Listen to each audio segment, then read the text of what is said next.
Success. Hey, Detective Fallis. How's it going? Well, Hey, folks. Welcome to the June Ballpark Community Council meeting. Detective Fallis, you gotta keep us safe from these computers. They've been acting up. Scoot up and hang out with us.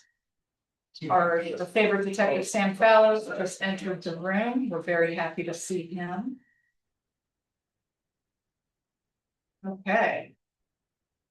So we're a little more crowded here today in person. I don't know if everybody can be seen here, but we've got a nice crowd in the room.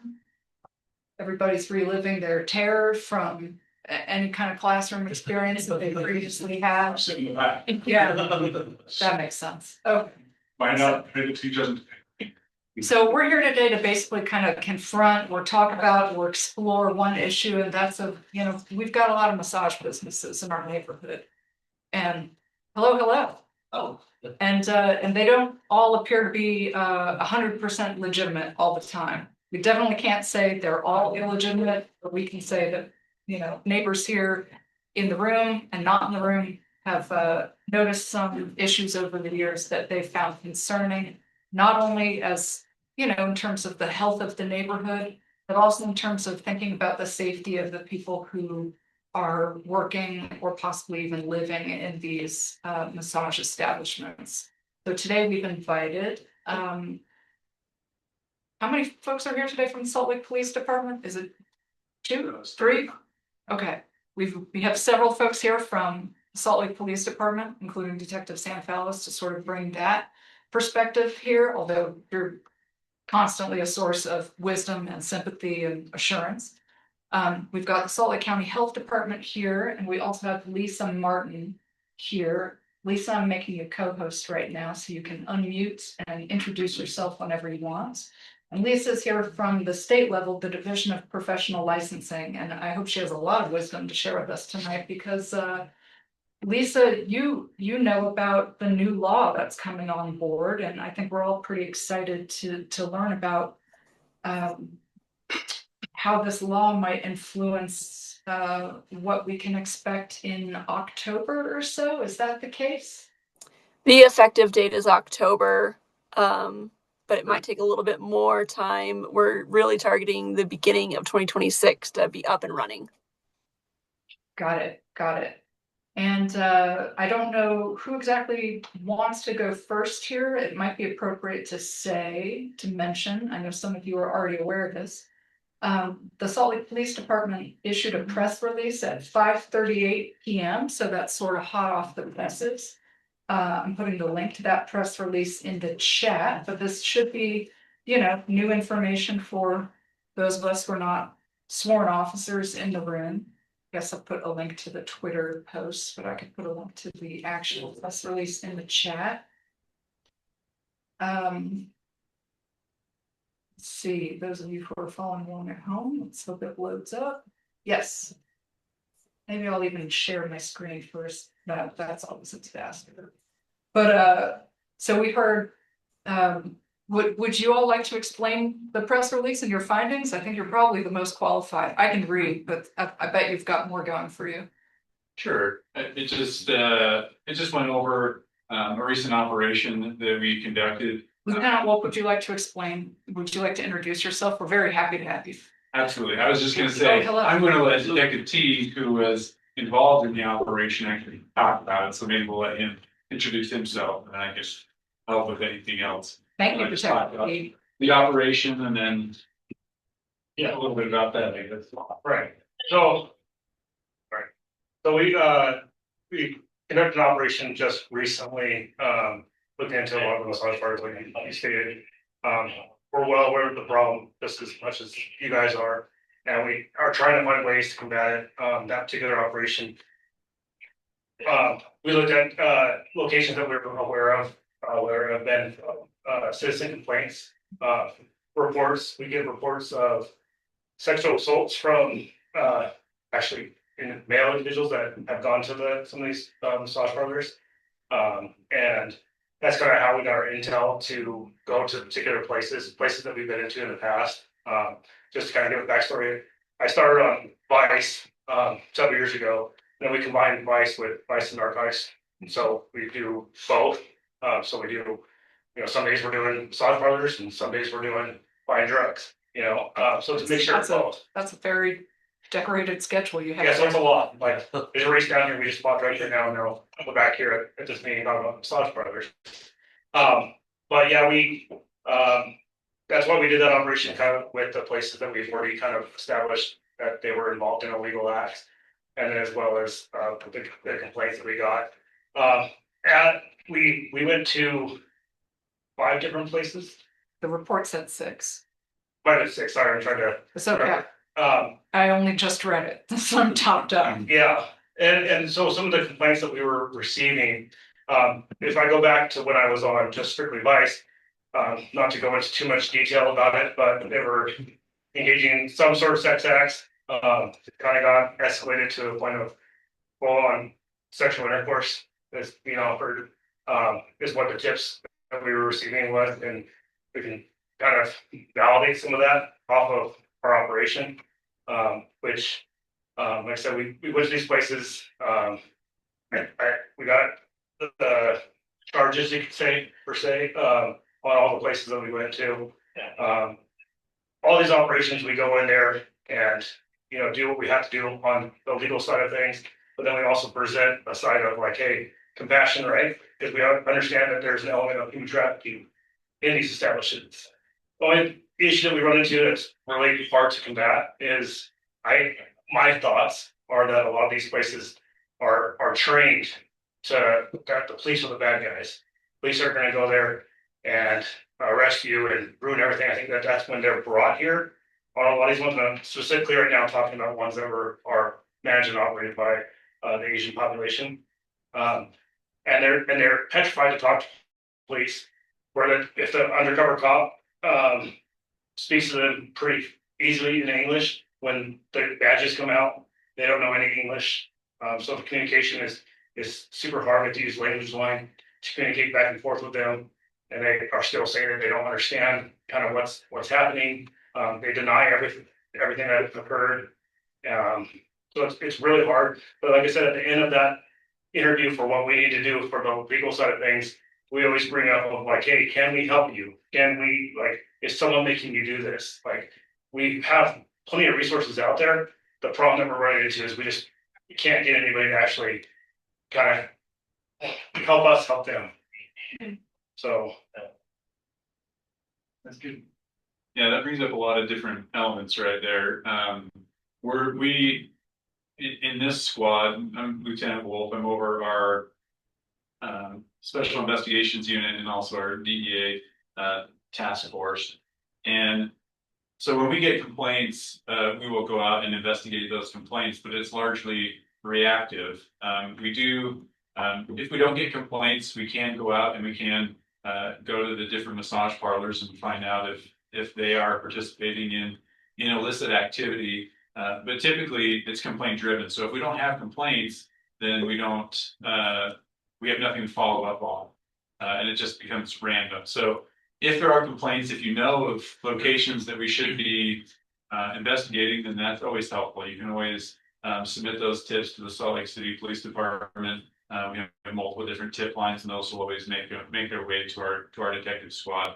And our team does a great job of, like Detective T was talking about, of trying to interview all of the victims and people involved to find out whether there's a human trafficking element of what's going on. And if there is, we try to offer help and resources, but oftentimes they are coached and it's hard to break down those barriers. And so we don't end up helping a lot of those people in those situations. We are excited about the changes in the laws that are going to be coming out in October, because what we find is even if we do have shut down massage parlors in the past, they just reopen under a different name. And so with this new law, that's going to be, that should be stifled. Also with this new law, it allows the Division of Professional Licensing to go in and inspect the different locations whenever, I would say from reading the law, whenever they want to. And so they can look at the premises They can look at the equipment that's being used. They can look at the rooms that are being used.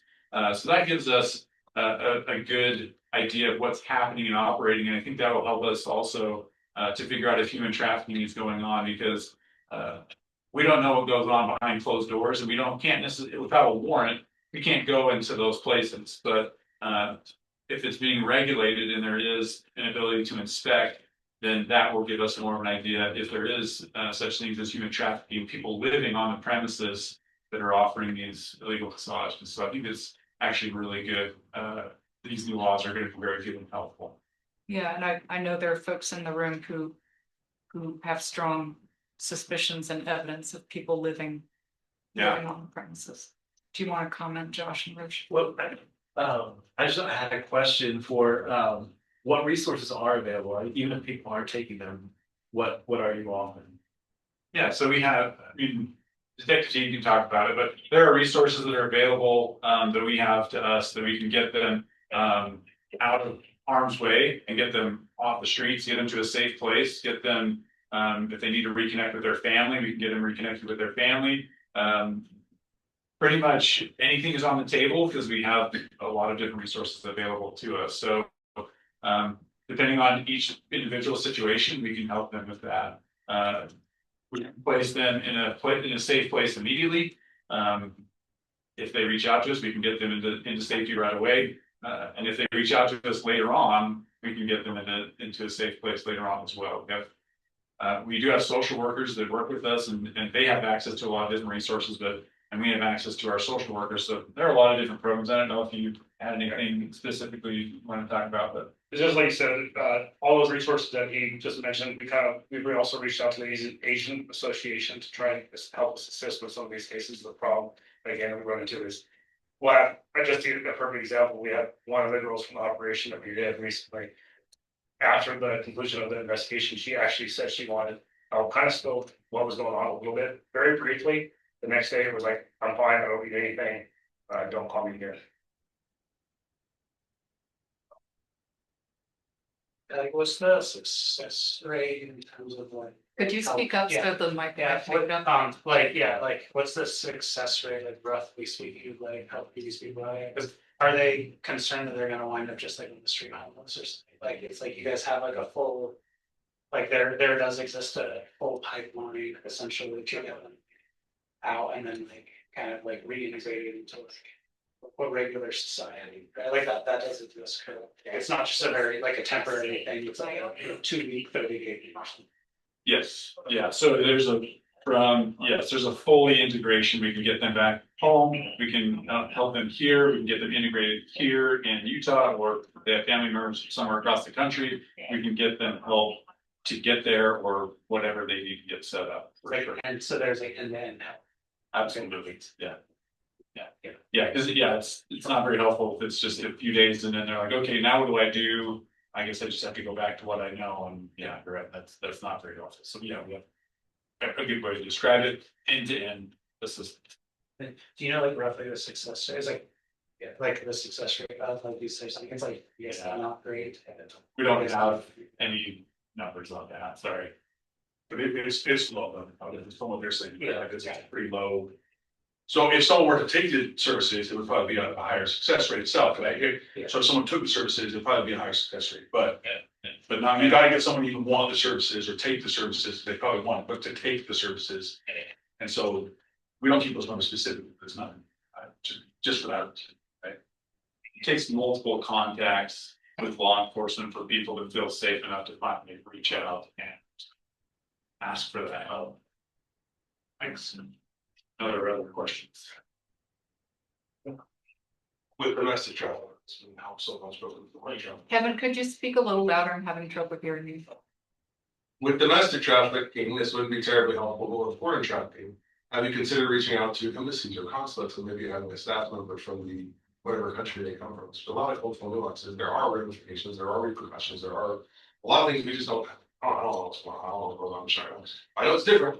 I know there's different things, and sometimes there's issues with both. Like I would say back home, that kind of stuff that consulate staff member won't be able to break those barriers down a lot faster than you or I or whoever happens to do the same thing. Yeah, like we do the initial contact with the individuals to offer them help, but it's not us that's going to be that ongoing assistance. We try to pair up, like a lot of the times it's the Asian Aid Society that we pair up with to have them help us with the resources.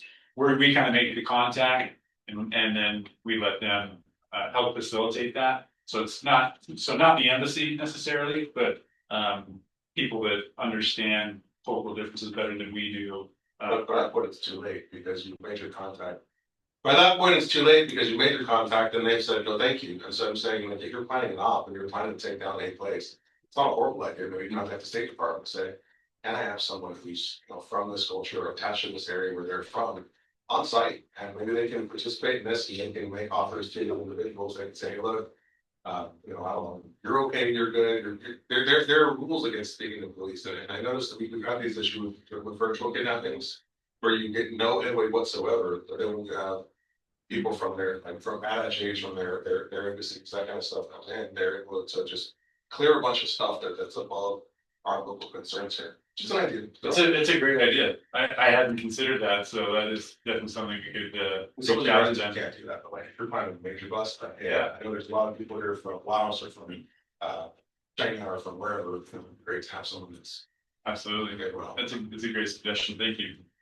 So Lieutenant Wolf Fraser Nelson online is curious about how many places you've been monitoring. Is it more than was just in the press release? Is that something you can disclose? So we received those 6 complaints, and so we followed up on those. From a news article that I was reading from last November, I think there are 48 massage parlors in Salt Lake County.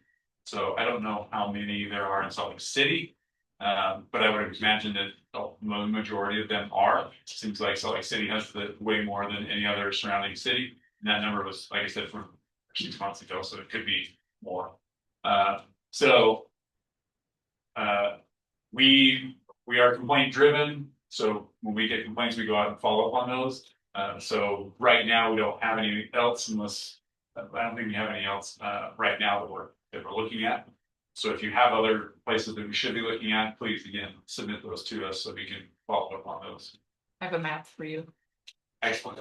Sorry, I don't mean to be like I shoot you. We're It has happy to 11 on work it, but I'm happy to show it to other folks, and I threw it in the chat online so we could, not implying that any of them are.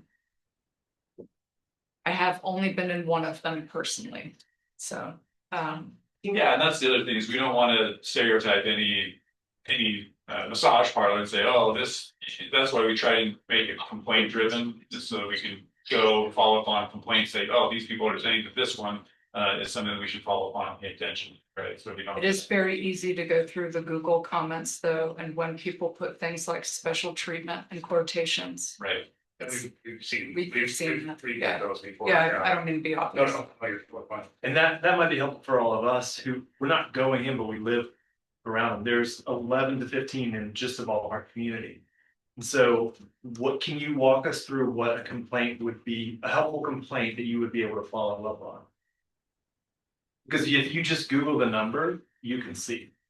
If you Google the number, just how many massage parlors there No, are. just Googling the phone number that's advertised. You'll see images of individuals that look like they're 10 So just by Googling. if you get those, if you have that, then that's reasonable suspicion. We can say, oh, some of the citizens is sharing this information with us that this is posted recently online. We should follow up on. That's So that would be sufficient. Absolutely, that's enough information to follow up on. Okay. Let me interject just real quick, and I'm gonna bridge a gap here real quick. Okay.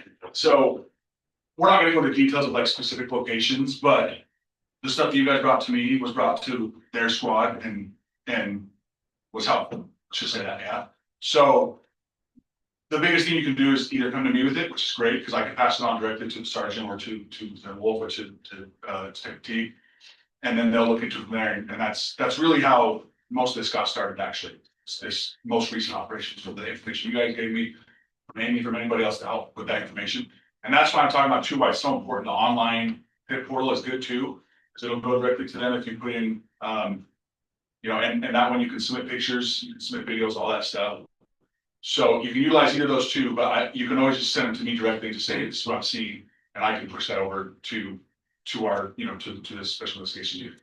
Yeah, I just want to make sure that the complaints, without going in and experiencing an assault. Yeah. We're not asking you to.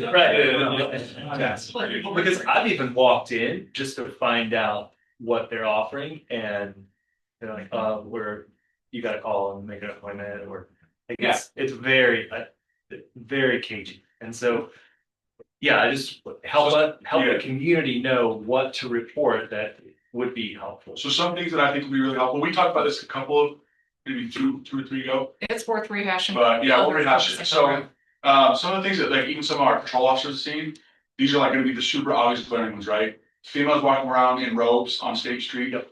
At one point, a female was actually seen nude underneath her robe with her robe open. Okay, those are like very obvious signs, right? Pictures of those things, videos, whatever, send them to me. I saw this massage parlor, you're walking by, you see lines of cars at, like, I think we talked about, like, 1 o'clock in the morning, going all the time.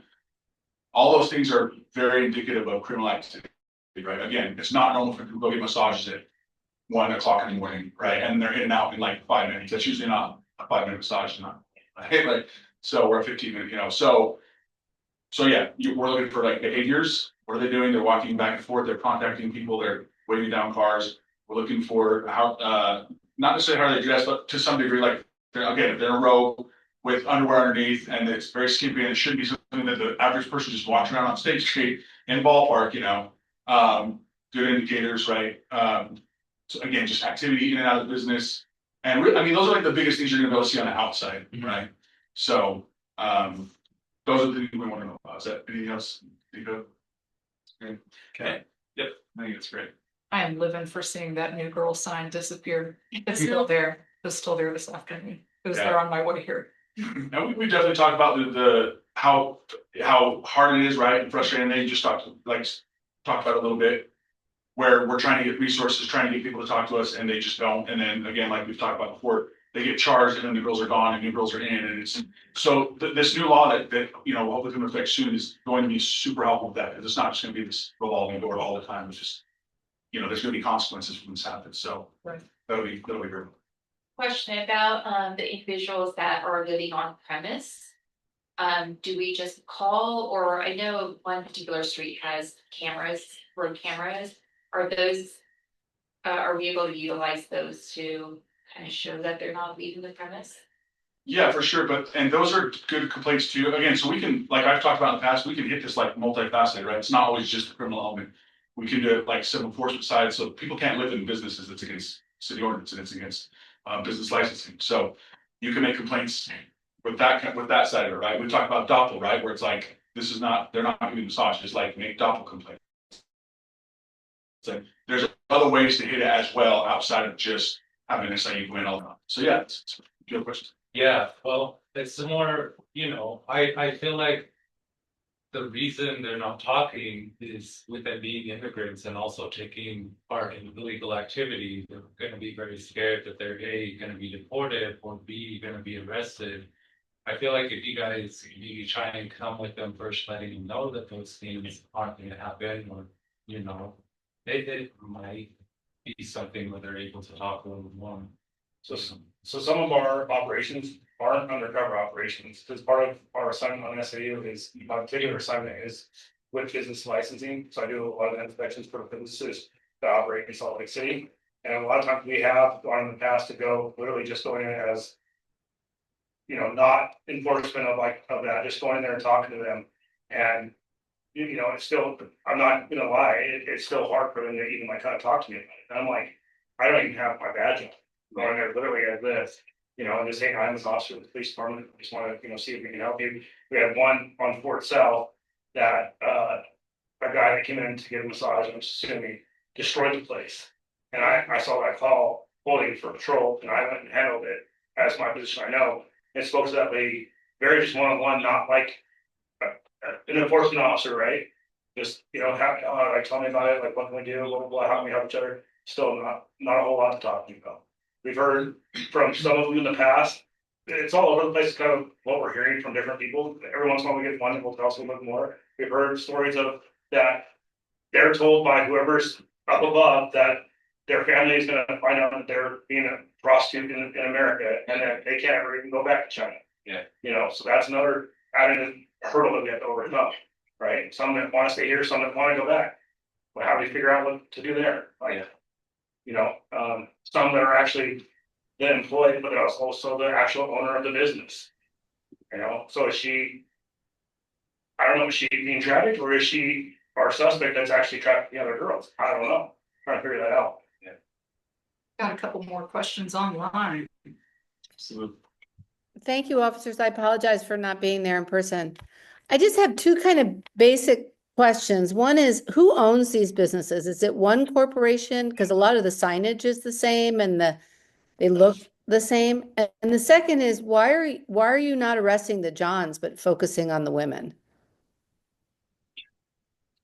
I would say it's not one corporation. It's multiple different business licenses, and that's one of the issues that I think Development is going to be able to address. At least as far as I've seen, have you seen one corporation that's been involved in multiple? So there is some of the parlors that are attached. We found that one, the numbers to call for massage at this one is actually posted to this massage parlor. Not very often, but a couple of them are like that. So most of Play again. Sorry. No. Excuse me. most of the owners that we're finding on this recent operation, as we continue to dig into it further, are owners from New York. We've had a couple that were in Salt Lake and a couple that were in California. The owner of the business, not the property itself owner, but the business owner are somebody that came in and got the license and disappeared. So, without going into specifics, but we are looking into a way that we can hold them accountable, the owners. So that's what we're working on The currently. property owners and the business owners, or just business owners? The business owner. At what point does the property owner take some responsibility? Because we have two businesses where the property owners are well aware of what's going on. And then, And yeah, still allow well, that's a it. very good point, and we had a meeting with Doppel, a little bit ago. Speaking of ways that we can kind of do that, it kind of went to the wayside just because of our situation with other investigations that we were investigating currently. We're trying to get back in it. So my squad, just to give a quick history, I'm the only one that was originally from the Vice unit. So all the other guys came up and knew that obviously we've got to speak about drugs. Drugs are everywhere, right? And so we're also screening every case that comes into the city from patrol officers for narcotic investigations. So we have to do that as well. So we have a lot on our plate. And so I'm trying to, like, you know, when we can do this, we want to combat this issue. And so, like I said, we worked with Doppel. I'm actually in communication. I spoke to Mark Baca, who's leads Doppel for us, on the phone yesterday for like 30 minutes, trying to we're gonna have set up a meeting. We're gonna meet up with the FBI as well to kind of try to come back with a plan, more so what he kind of talked to us about in the past, of going over after the property owner. But it's just in the works. You have somebody from Doppel on there that probably Yeah. speak to that a little bit too. So. Yeah, Lisa Martin's on, but I also want to give Solid County Health Department, when do you feel that it would be appropriate to interject your role in here? Feel like Yeah, and Doppel- I just also, the question of why the men are not arrested and the women are being charged, because I do think that issue of women being in vulnerable positions and being scared of being, deported, et cetera, is obviously very real. Tim Lucy has been. So, yeah, I can totally explain that to you a little bit, because during all these operations, I mean, that's gonna be a hard part. So how do we prove when we don't have the girl working at the massage parlor and the guy, they both saying nothing happened, we just came in for a massage, and she's saying the same thing. There's just no evidence of the crime that we can't prove it unless we have someone say, no, he wanted this, right?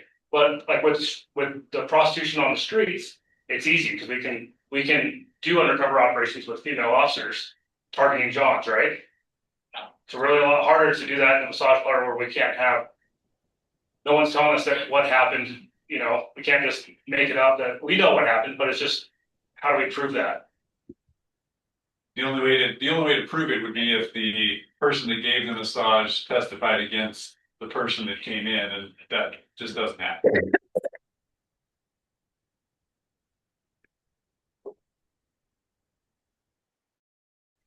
I just wanted to verify in case you thought I was talking about cultural conflict. The reason I talked about the State Department is because when I say there's different things going on. For example, I worked with people from India, and they can't go back to their government because they broke the law by the in the first place. And so there's an illegality, legality to the illegality and the legality to the illegality. So having even on my iPad, some representative of their government say, no, we don't prosecute this, to provide some education about, because they're educated immediately about, hey, if Sandy here is gonna happen. So having a government representative of their government there to say, actually, here's how this works if this did happen.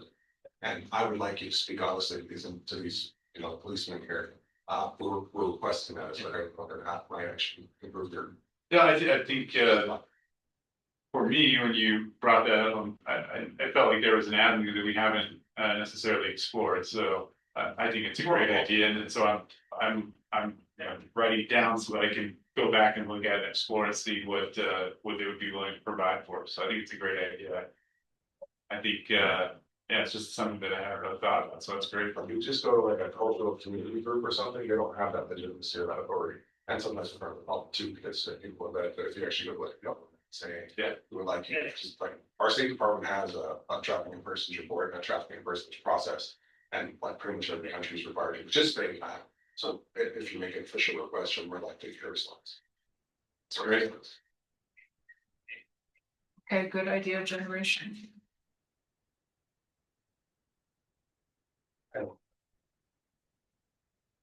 What do you do?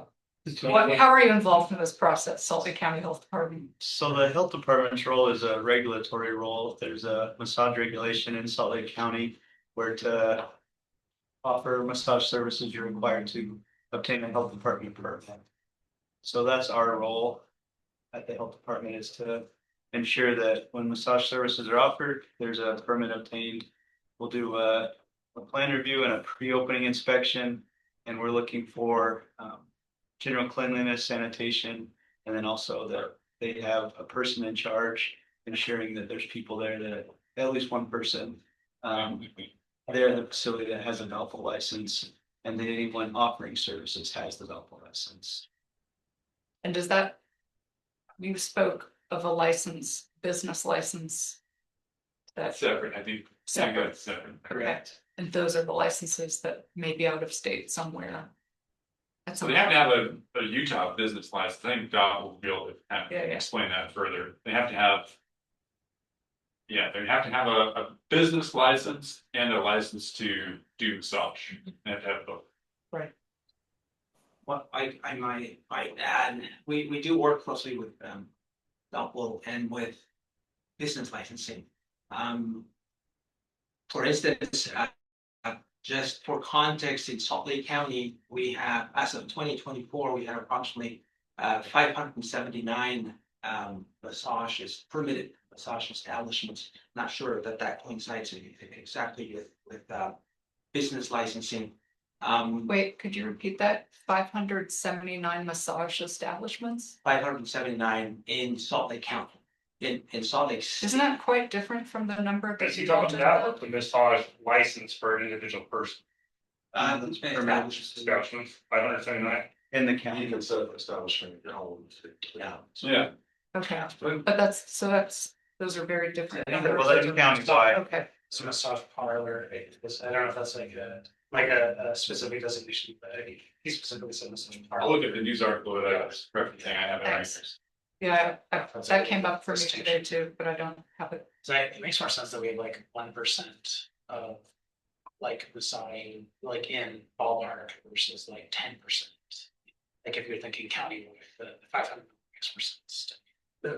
We have often had a disproportionate amount of some unsavory characteristics, and I'm happy that so. 1% is like high for such a small density. 10%. Let's of look the at county's homicide crazy. numbers, and I can show you some disproportionate stuff over the years, but. We were thinking that too, when you say parlors, so a massage establishment that we permitted, it doesn't have to be a parlor. It could be, Got it. a room in the office. They could have a massage permit with us, so that's why the discrepancy. I think parlor tend to be like a whole building operation. So yeah, that might be bad. distinction that we need to look into. In Salt Lake City, we have also, I think boils down to, what's now 137 is that permitted establishment here in Salt Lake City. And as Cooper was saying, our scope of authority purview is with regards to sanitary components or sanitation components of the establishment. In general, not behaviors or ethical behaviors of each operator. That would be more novel. And you also are separate from like code or civil enforcement who would say like it's not appropriate or it's against code to have somebody living on this premises. That's not a health department issue. Correct. If we do identify an area where, say, there's a mattress or bed or arrangements that point in the direction that someone's spending the night, we ask that they remove those immediately. Mhm. Which it usually happens. Whether they bring mattress back and all that, Sure. we wouldn't be able to. Does that information get reported anywhere else after they're asked to remove those items? It's recorded in the history of violations of the establishment. It's not something we immediately share, for example, with another enforcement agency. However, that record is open and available if any agency officially requests that. It's right. And that's attached to the person who applies for the business license. Yeah. Or the health permit. The permit holder. How common is it for the permit holder, the licensee, to switch? I just got busted, so the license is now in your name. It happens a lot with bars, and I'm assuming it also happens in this area as well. I think that's the great thing about this new ordinance that's going into effect October 1st, is that if there's an establishment that is shut down for being an illicit massage parlor, can't open another one at that location. So I think that's extremely effective. That's really So they might be able to change their business license, but they'll have to at least go elsewhere. And if that's next door, then I guess we'll have to deal with that problem, right? But then they slowly run out of real estate. That's where you arrest those, or we shut down those illicit massage parlors. So I did find the article. It's from November 2024 from the Utah Dispatch, and it is actually specifically referring to illicit massage businesses in Utah. And this is information from looks like Mike Spilker, who's the section chief for the Utah Attorney General's office that was in charge of this. And he was referencing he was referencing a website, a subscriber-based website where you could report these things. And he said, so he kind of went through the numbers and talked about in 2020, there were 96 known illicit massage parlors. In 2021, there were 111 that were reported. In 2022, there were 128, and in 2023, there were 147. So I misspoke. I said 47, and they're talking about in Salt Lake County. So I'm not sure what the number will be in 2024, and I don't know what website that he's specifically referring to. I can share the article with Amy Hopkins for further follow up on that, but that's what he's talking about. So I got it. Okay. Question that ordinance that goes on this natural, is that a permanent ban on that property to like apply for a massage license, or is it like a sunset period? What do you want? Not sure. I would hope it's a permanent ban for that specific type of business for that location, but I'm not.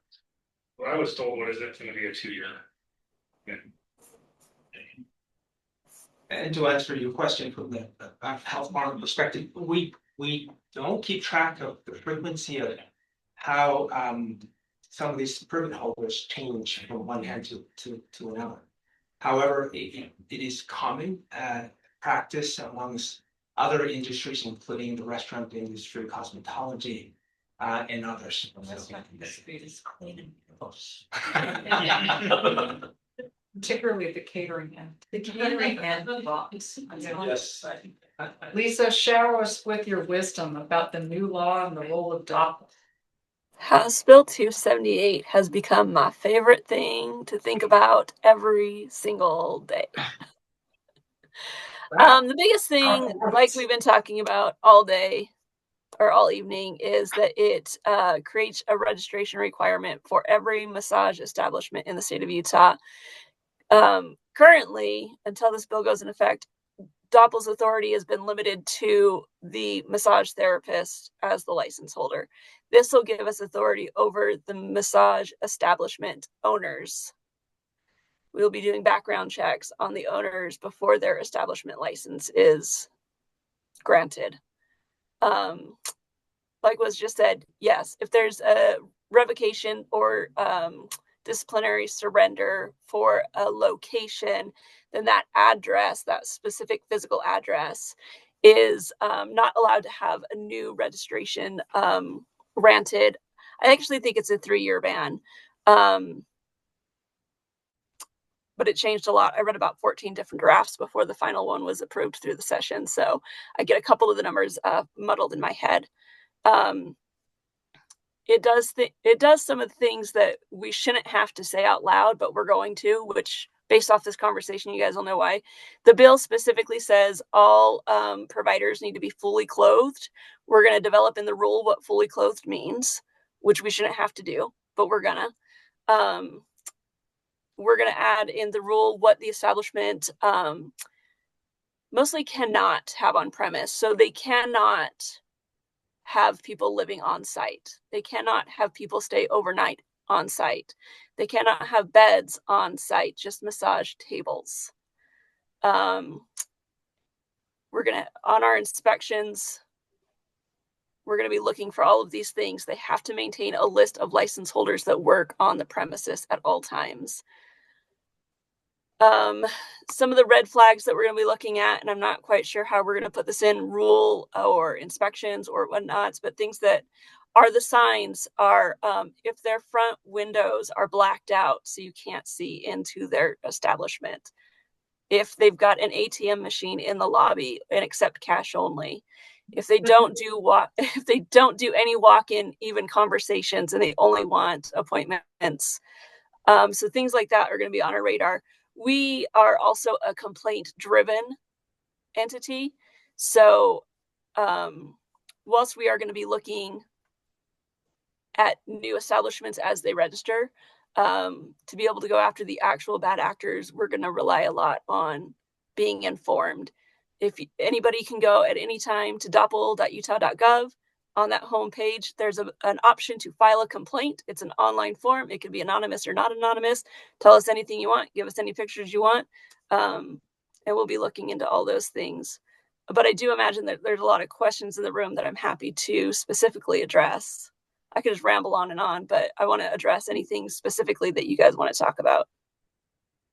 Would it be helpful to take a step back and talk a little bit about like how this bill came to be? What there was a study. So we have, in the Department of Corporations, we have the Office of Professional Licensing Review. They are separate from DOPL entirely, and their whole job is to look at licensed professions and see if we are doing everything we can, if we are doing too much, if that profession is being appropriately regulated. And with their year-long study into the massage therapy industry, it was determined that we are missing a lot, especially targeting in and focusing on the trafficking by not regulating the establishments. Like it's been said in the room, if, an investigation is done either on law enforcement side or the division side, and a individual massage therapist is under the radar, they can't be found the next day. They are gone, usually out of state gone.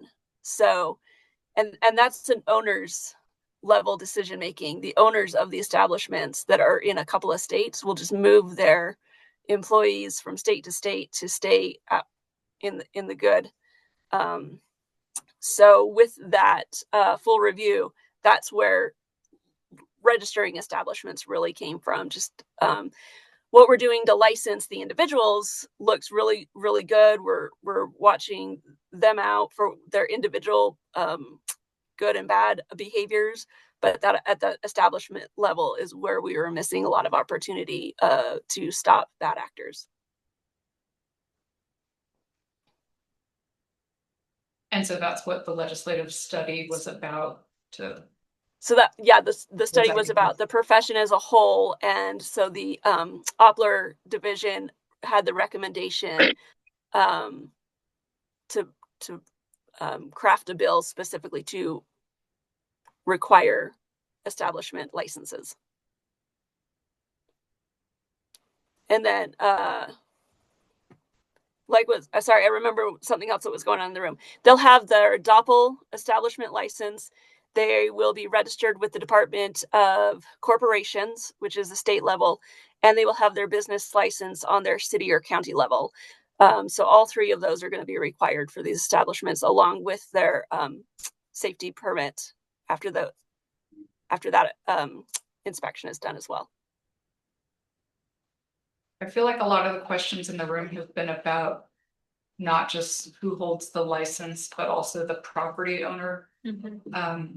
Would you care to, I know this bill may or may not have ramifications about the property owner. I also know Tyler Clancy's bill contained ramifications for property owners too, regarding prostitution and sex trafficking. Would it make sense to go over those as well? Yeah, so this bill doesn't really address the property owners. What we are doing as part of our buildup of what to do for our inspections is we are going to also be providing landlords a letter that explicitly state this is what's found on your property. And not all will comply, but with a strong recommendation to go ahead and evict your tenant because they are breaking the law, which is a total a complete reasonable reason to break the lease agreement on the landlord side. But other than that, rejoining with police departments about the next courses of action, because there's nothing specifically in this bill that really addresses what the division has for landlords and property owners.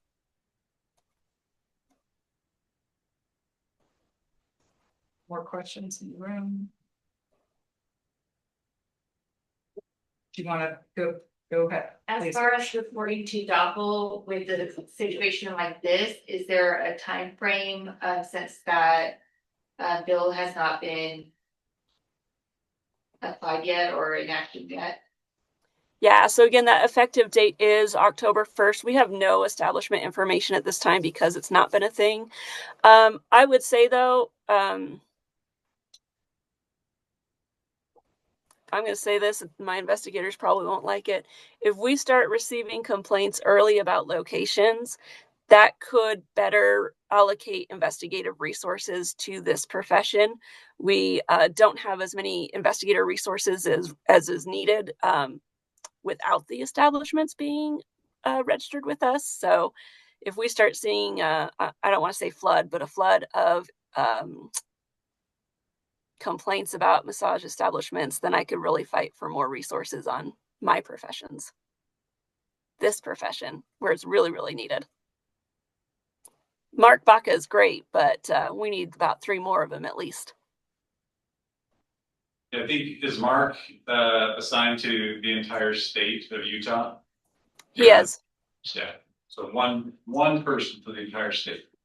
500 plus. So that's a lot of room to go. It's too much. Yeah, absolutely, it's too much.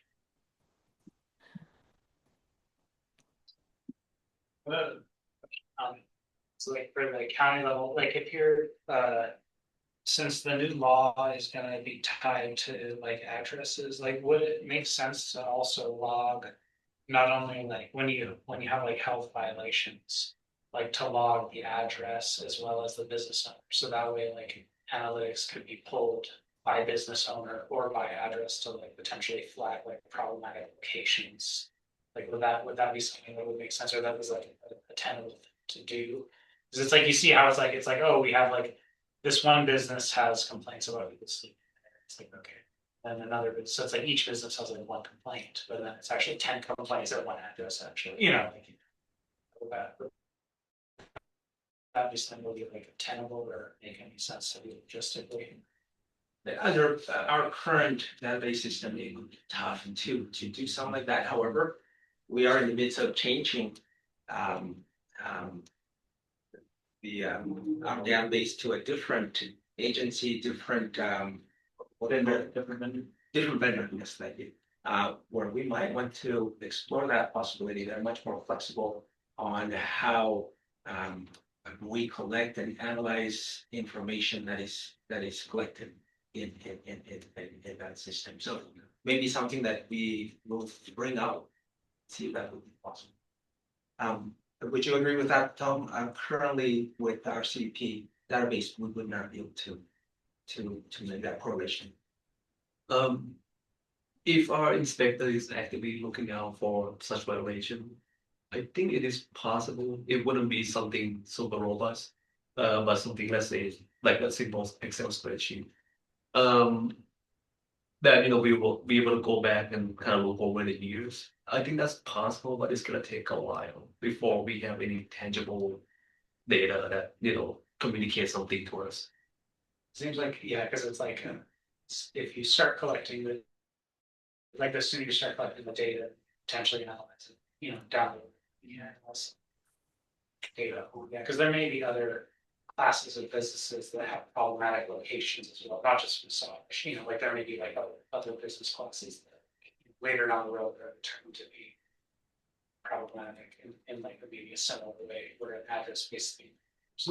We have a similar thing when it comes to med property. If police bus med property or if a property got closed because of it, we do keep those property data and we map it all out.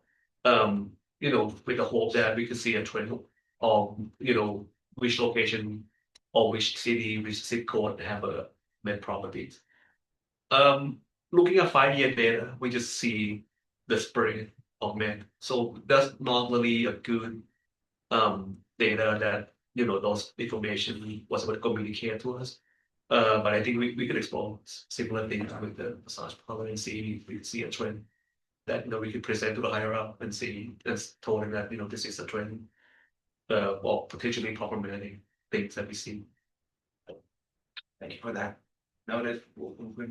Eric, do you have a question? I am glad this law is going into effect, but I think like many of us are like, can it go into effect tomorrow?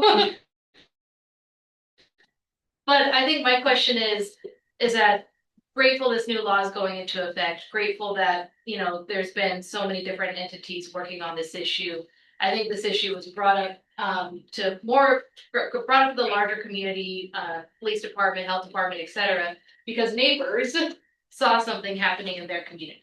And so I guess my question is, we have this new law, how will we know it's working versus how will we know it's just going further underground? So actually, just sitting here and now listening to her talk about the new law, actually brought up points to me is almost the identical thing. I was gonna ask her a question of, so when you find on your end, if you guys are doing inspections and find violations in place, are you enforcing that, or are you now relating that to law enforcement to go and do something about that? Was that is Doppel taking react? Okay, sorry, the cameras are weird, so I can't even see who's speaking with that question. So yeah, when our Doppel investigator goes out and goes to do an inspection, if we are finding violations in the statute, we have disciplinary authority, and depending on the severity or number of violations will result in what that discipline is. And those are some of the rules that we are neck deep in writing currently. So at any point, anybody can follow the Massage and Acupuncture Licensing Board for updates and discussions about the rules. And then I'm happy to come back in the winter and update you guys of where we are. with the launching of the new bill and it going into effect. And even again, maybe, you know, this time next year about what has happened in the 6 months since it's been in effect. Then just a quick comment with the property owner, and please correct me if I'm wrong. The health department have really limited, or you know, if any, to make the property owner accountable for what they use with that property. But I'm not sure if by renting that property out, they need a business license to do that. I would assume there's some kind of licensing from the city. It could be worthwhile for the city that give the property business license, saying that you know your property is being used for this and this such illicit activities. Can they still hold a business license for that property? It could be worthwhile to whole city on that. So this is way back in the long ago, and this was like before we had good language technology for existence, things like that. Salt Lake had a weed and seed program, weed and seed grant. And as part of that, and it was specific to Salt Lake, and it took us a minute. We had a provision in there that, and I don't know if the statute is still on the books, but if a property itself, so you, and this was specific to gangs in the late 80s, early 90s. So like I said, in the before time. If we could document that it was kind of like an attractive nuisance kind of thing. If we could document that a certain homeowner was a crime magnet. And I'm thinking about a very specific family in my neighborhood who had convenient English. Very convenient English. He was the criminal child who was the leader of one of the gangs would be the interpreter for his parents. So you can imagine how well that went. But it was set up so that if things escalated to a certain level, the city itself could seize the property. I don't know if that's still on the books. I mean, it sounds like you're talking like eminent domain. It was similar to, it was kind of like if eminent domain and attractive nuisance had a baby. Yeah, You would there is a nuisance abatement laws that are still on the books, and they have been. I know we've used those twice for properties in the area of North Temple and 800 West, and we try not to use it because there is a tool. It can work. It can be effective. But typically it's not highly utilized. So that tool is there if we have a specific property that we feel like meets that criteria. Complete like last resort because it is so aggressive. It's so overbearing. But so if y'all remember, we used them on the major street houses. You guys remember? Oh yeah. So to get those 4 houses taken down. So that was and it got to a point where it was like criminal element, the fires, the safety for the neighbors, everything, just to a point where it's like too much. So it can be utilized, but like kind of all saying, yeah, you're coming into like Fourth Amendment, you know, Second Amendment, not Second, the Fourth Amendment. Like we want to make sure that we're not overusing something that is. Yeah, it is really seizing property from something. Yeah, it is really an aggressive statute. There is It can be done. So I've just been messaging with Representative Tyler Clancy, and he agreed to speak to us about House Bill 199, which is has ramifications for property owners on things that have been deemed a nuisance property, and the list which can qualify you as a nuisance property is long, but multiple criminal infractions on a property that you own. You know about them. You don't have to be the one committing them or party to them, but if you're aware and allow them to persist, eventually there'll be criminal consequences for you. But who would have to enforce such a thing? It's not obvious to me from the reading. It's a city operation. Like I said, we've utilized it a number of times, and law enforcement has often let out because that's usually where it comes into play. It's a place where a lot of criminal activity are happening. But then we usually involve the health department and the fire department because they have to document all of the evidence on their end as well about what's happening or not happening, right? And there's a process. You have to contact the business owner and you bring all of this evidence and say, this property is not doing well, and you give them an opportunity to make the changes. And if they make the changes, great, like everybody's happy, right? That's ultimately what we want. We want these changes to be made. But sometimes they are unwilling, or it's too much, it's gonna cost them too much. What we found, at least on North Temple, is those property owners agreed and worked with the city to sell those properties, which was helpful, and I think actually did help the issue and problem in those situations. So it can be a very powerful tool, but I would say it's an exception. We don't use that on every occasion. I did want to talk about your other question that you had, Becca, I think is what it was, on the front row. Erica. Erica? Yeah. Sorry, Erica. No worries. How do we know it's working? Mhm. I mean, we won't know for a while. I think you'll see the evidence about businesses, whether they stay or they go. But maybe we can look at the city where we patterned this off of, I believe, is Aurora, Colorado. Is where we got these ordinances from. So we can reach out to them. We could reach out to them and say, what did you notice? What impacts did you see? What changes were made? And maybe that can help us give us a pattern of what we should be looking for here. Yeah. So Nice. Thank you. provide that. I think one of the things that we've noticed as a community is that there aren't fewer businesses. And that's alarmed us as a whole, the fact that the number of businesses that we can notice has increased. That indicates to us that something different needs to be happening. And so we're hoping that, with the new DOPL policies that are coming online, new awareness of the problem, that those could, to us, I think, a really obvious measure of success would be being able to notice it less. I don't know, I don't spend time on the dark web, but like, I fully acknowledge stuff could go further underground. That's not great, but when it's things being very visible is not a sign of success. So what I'd say from the division side that we've seen is if we make things a little bit harder, they won't try as hard. So it starts to diminish. One of the services that the division provides is we will go talk to city business regulators and talk about how to make their business registration process a little more difficult.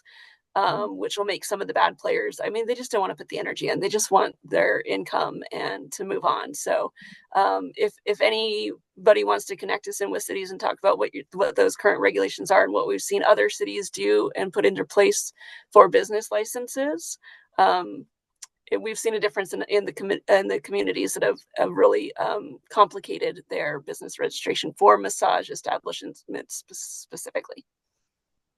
To reach out to Clearfield City. We have spoken to Clearfield, yeah.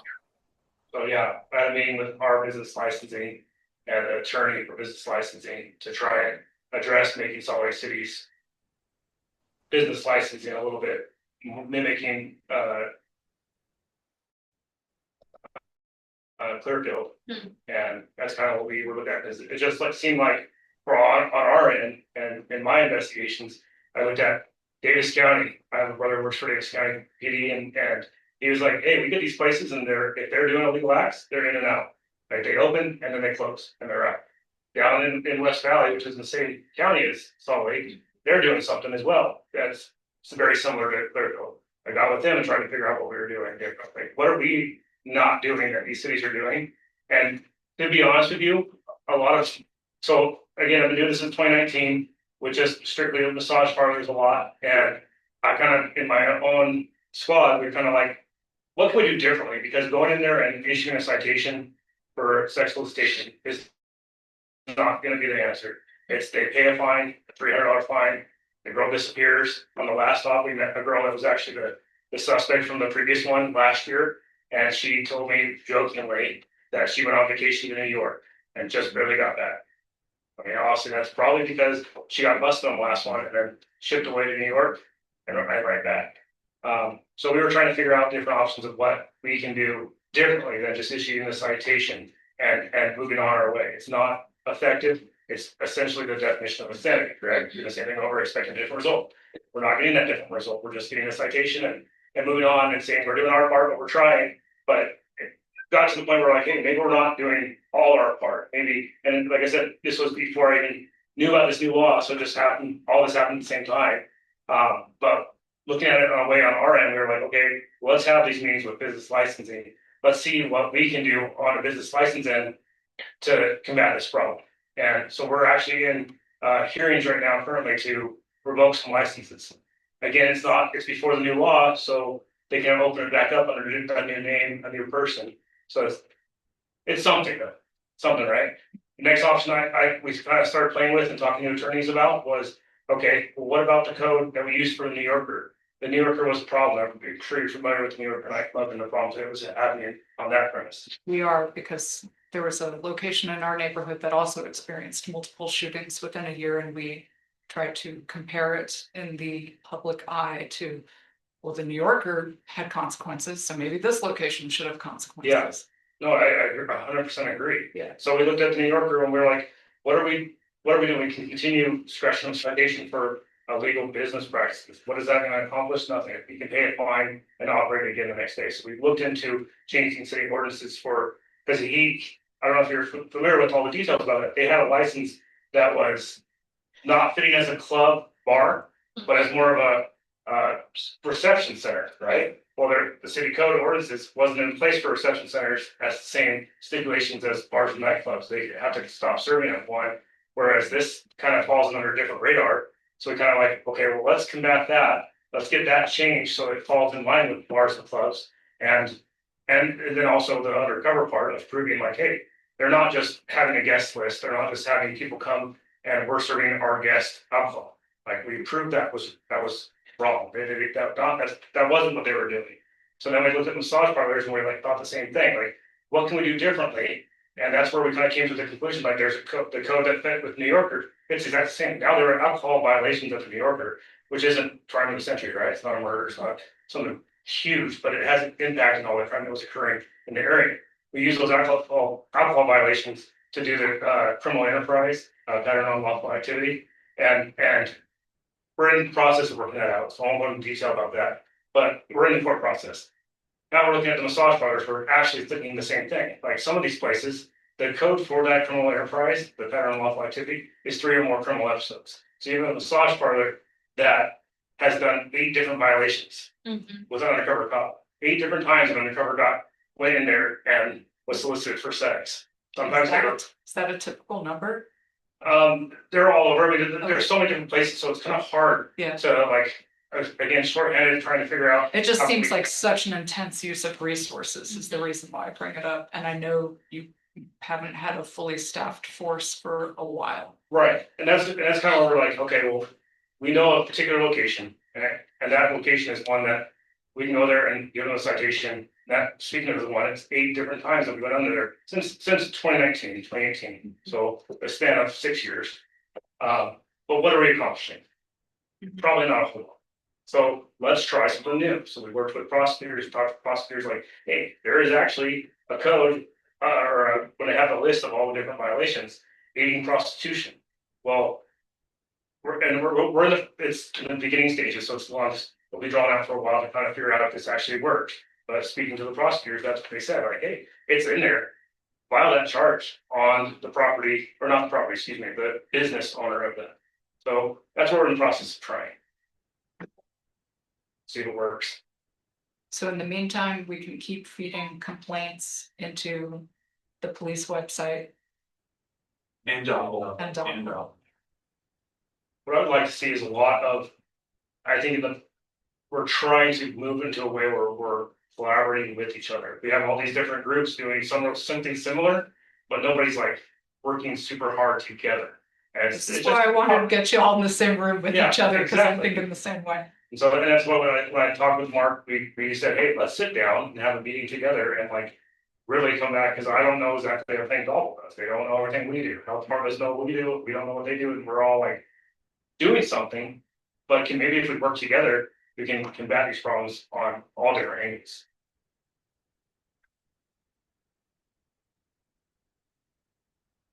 I'll organize a Teams meeting for you guys. Make it recurring. The efforts are certainly appreciated from everybody. Yes. It's Well, it's.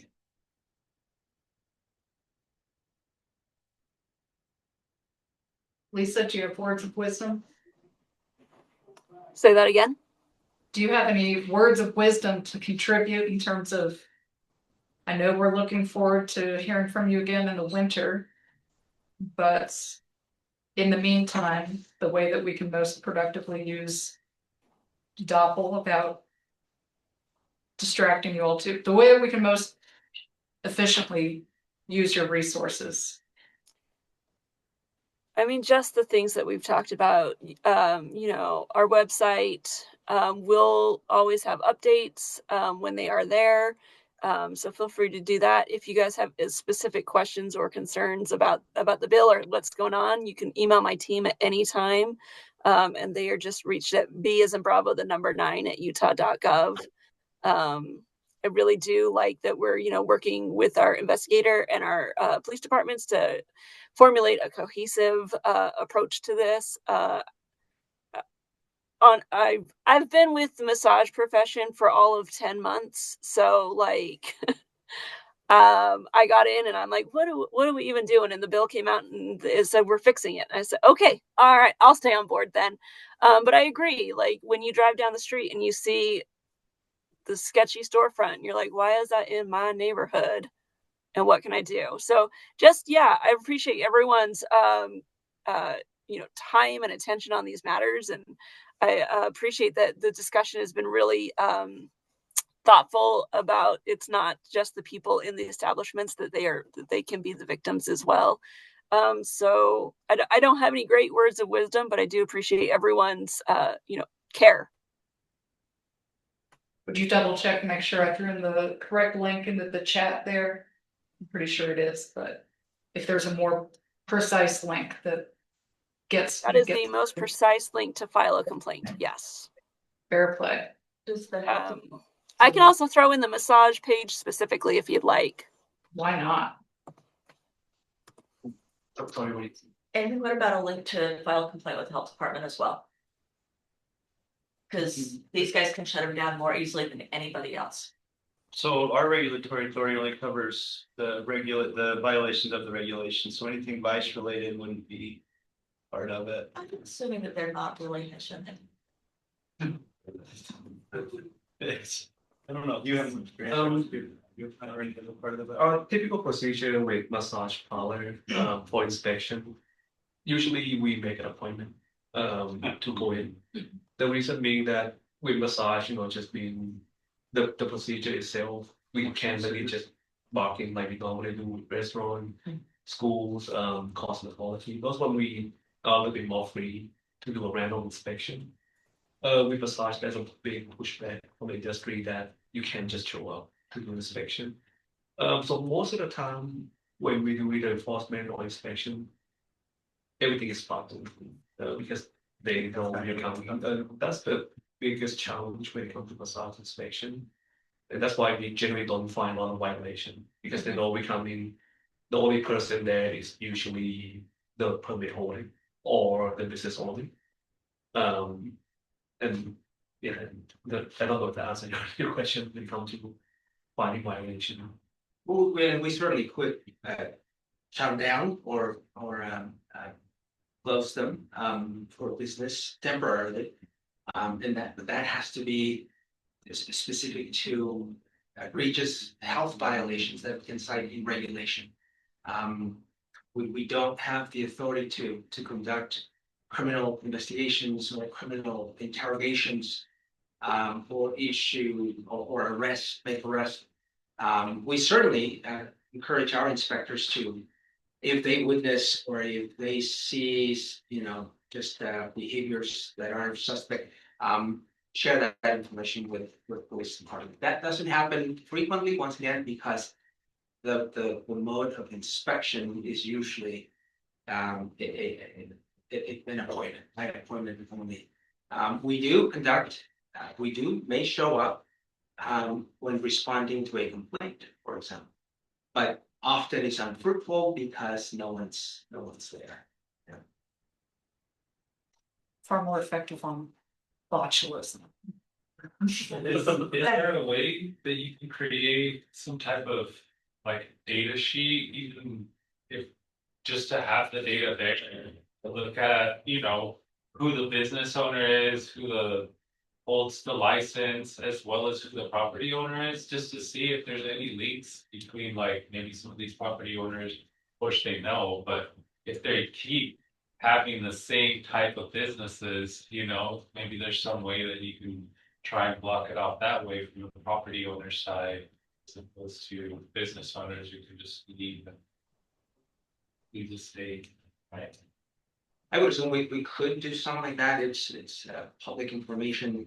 Because then you'd be able to see if there's a property owner who maybe owns multiple properties where they're all massage parlors and they're all having the same complaint, and Yeah, I'll bring this up with our enforcement coordinator and see if someone makes a ground request, if we would have to remove some personal information. I'm not sure about that, but right. That is one of the things that's going to be required on the massage establishment application, is if it is not a location that is owned by the business, we're going to obtain the property owner landlord information.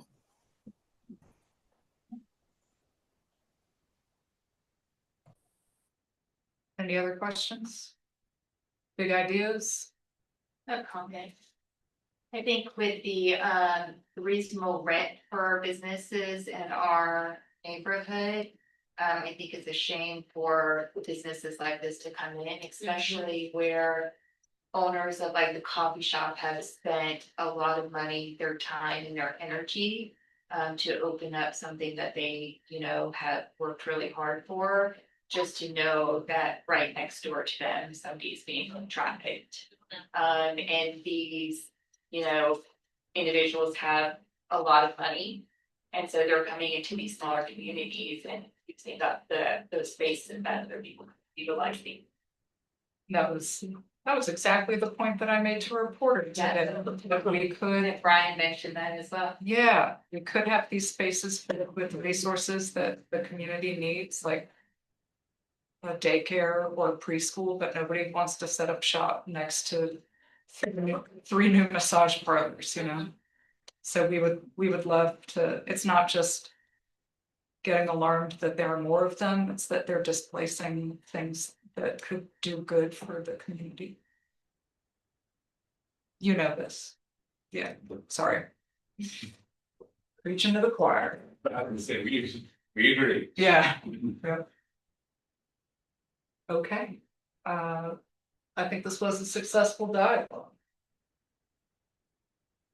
Oh goody. Got a lot of successful links or useful links in here, copied a bunch of them down and send them out. But I do look forward to understanding too, like, how many infractions would it take for a property owner to feel motivated to say like, oh, we shouldn't have that there anymore, and I have legal status to ask them to leave. Because some of those property owners are local, so. Some of them are earlier. Yes, I've noticed that, and so have other people in this room. I had conversations with one of them. Yes, so have other people in this room, and it's very discouraging that they are not motivated to do anything with that knowledge out there, isn't it? So maybe we need, you know, to talk about House Bill 199 and how quickly can we get some of those ramifications to be at least some awareness about what they are, right? I did invite Tyler Clancy, like, do you want to sign on to our Zoom meeting? He was like, would you believe I'm on a different community Zoom meeting, right? So we all, yes, please. I have one quick question for Lisa. So my understanding is that this new bill has, and there's like three formal complaints to the property owner that it can be escalated. Was that my understanding, or was that like I was conflating that with like the nuisance? Yeah. Laws? I don't believe that's in this bill. Yeah. Or like I guess like maybe that is relevant, but then I guess the next one would be like, you said that you guys under the new law, you guys will issue formal complaints to the property owner.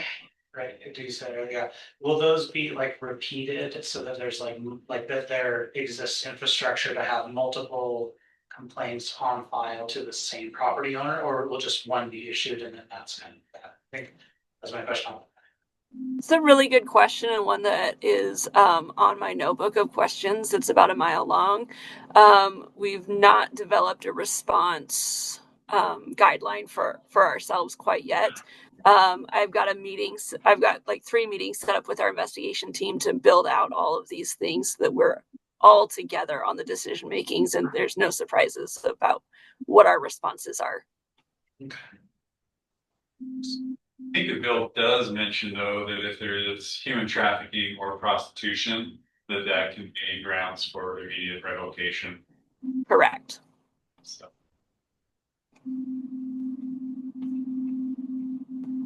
All right, I'm gonna pitch that wrap up again. I think we had a great dialogue. Great. Let's see.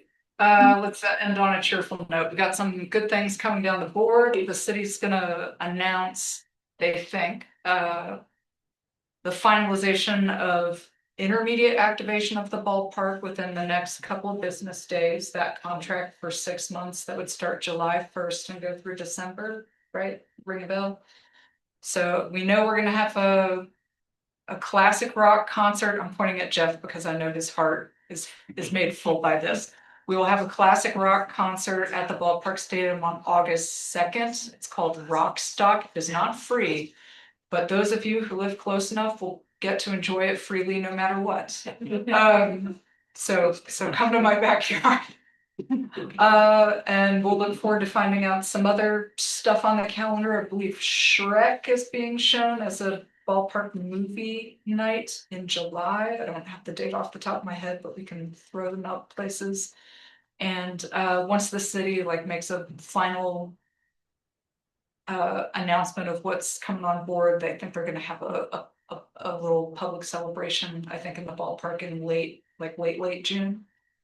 One of the good, oh yeah, we've reviewed all the walls for murals applications, which is exciting. So we have a lot of good ones. Those property owners are going to be notified next week, and then artists get picked next, and then they'll get matched up, and somewhere between late August to September, we'll get to enjoy about 10 new murals in the community. Yay. So that's what I got to share. Positive.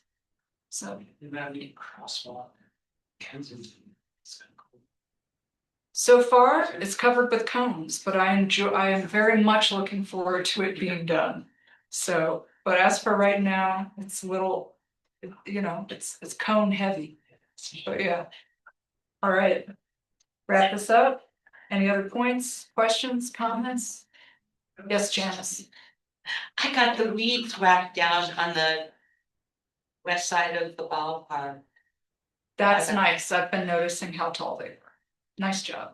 Civil enforcement. Yeah. Okay. Well, it was a quick response. Oh, my stops. All right.